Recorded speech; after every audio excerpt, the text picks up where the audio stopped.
রাজধানীকে মশা আবর্জনা ও যানজট মুক্ত করতে এলাকা ভিত্তিক সামাজিক আন্দোলন গড়ে তোলার আহ্বান জানিয়েছেন দক্ষিণ সিটির প্রশাসক আব্দুস সালাম। দুপুরে হাজারীবাগ থানা বিএনপির উদ্যোগে ঈদ উপহার বিতরণ অনুষ্ঠানে তিনি বলেন, পরিচ্ছন্ন নগরী গড়তে সিটি কর্পোরেশনের সঙ্গে স্থানীয় জনগণ ও সামাজিক সংগঠনের সক্রিয় অংশগ্রহণ জরুরি। এদিন সুবিধাবঞ্চিত প্রায় 200 মানুষের মাঝে ঈদ উপহার বিতরণ করা হয়। আপনাদের পর্যাপ্ত ঈদ উপহার আপনারা সবাই পাবেন, শৃঙ্খলাবদ্ধভাবে নাকি?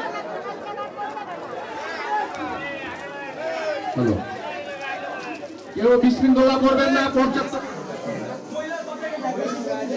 আমাদের প্রত্যেকটা ওয়ার্ডেই করা হয়েছে যাতে দুস্থ মানুষরা খাবার পায়, কাপড় পায়, সেই ব্যবস্থাটা করা হয়েছে। আমাদের মাননীয় প্রধানমন্ত্রী দেশনায়ক তারেক রহমান আমাদেরকে নির্দেশ দিয়েছেন প্রতিটি এলাকায় মানুষের সাথে সম্পর্ক রাখতে, যোগাযোগ রাখতে। তারই ধারাবাহিকতা অংশ হিসাবে আজকের এই কর্মসূচি। গ্লিটারের টুইন লেমন ও অ্যান্টিব্যাকটেরিয়াল ফর্মুলা বাসনকে চকচকে জীবাণুমুক্ত করে আমাদের দেয় গ্লিটার গ্যারান্টি। সবাইকে ঈদের আনন্দ ভাগাভাগি করে নেওয়ার জন্য সবাইকে অনুরোধ করব যে ঢাকাবাসী আজকে দীর্ঘ 17 বছর পরে একটা মুক্ত পরিবেশে ঈদ উদযাপন আমরা করতে যাচ্ছি এবং এই ঈদের আনন্দ আমাদের সবার ঘরে ঘরে পৌঁছুক, সেটাই আমরা চাই। এবং এই ঢাকা আমাদের, এই ঢাকার পরিচ্ছন্ন রাখা, এই ঢাকা মশক মুক্ত রাখা, এই ঢাকাকে যানজট মুক্ত রাখা দায়িত্ব আমাদের। আমি বিশ্বাস করি ঘরমুখী মানুষ আজকে যারা যার যার বাড়িতে যাচ্ছেন আবার ঢাকা শহরে ফিরে আসবেন।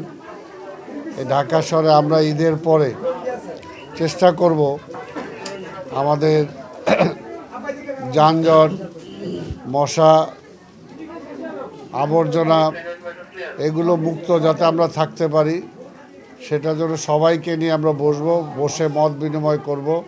সিটি কর্পোরেশনের উদ্যোগে বিভিন্ন সামাজিক প্রতিষ্ঠান যেগুলো আছে, বিভিন্ন ক্লাব, বিভিন্ন সমবায় প্রতিষ্ঠান, এলাকা ভিত্তিক বিভিন্ন যুব প্রতিষ্ঠান, বিভিন্ন ক্লাব যারা আছে তাদেরকে নিয়ে আমরা বসে এলাকা ভিত্তিক একটা সামাজিক আন্দোলন আমরা গড়ে তুলতে চাই যে ঢাকা আমার, আমি বদলালে ঢাকা বদলাবে। এই পরিষ্কার যেটা আজকে যদি আমরা নিজেরা দায়িত্ব পালন না করি তাহলে আগামী দিনে চিকনগুনিয়া, ডেঙ্গু রোগের মতো আবার জ্বরের প্রভাব আমাদের এখানে আসবে। কাজে আমাদের আঙিনা আমাকে পরিষ্কার রাখতে হবে, আমার ছাদ আমাকে পরিষ্কার রাখতে হবে। পাশাপাশি সিটি কর্পোরেশনের যেখানে দায়িত্ব আছে সিটি কর্পোরেশনও তার দায়িত্বটা সেভাবে পালন করবে। আমি মনে করি যে 50-50, জনগণের দায়িত্ব অর্ধেক, সিটি কর্পোরেশনের দায়িত্ব অর্ধেক। তো কাজেই আমরা যদি সম্মিলিতভাবে সবাই যার যার দায়িত্বটা পালন করি, এবং এখানে আমি আবার বলবো যে এখানে যুব সমাজ, ছাত্র সমাজকে এগিয়ে আসতে হবে, বিভিন্ন সামাজিক কর্মকাণ্ডে তাদেরকে সম্পৃক্ত হতে হবে, এলাকাকে মাদক মুক্ত করতে হবে। এবং ইনশাল্লাহ আমি সবাইকে বলতে চাই যে আমাকে মাননীয় প্রধানমন্ত্রী এখানে প্রশাসক হিসেবে দায়িত্ব দিয়েছেন।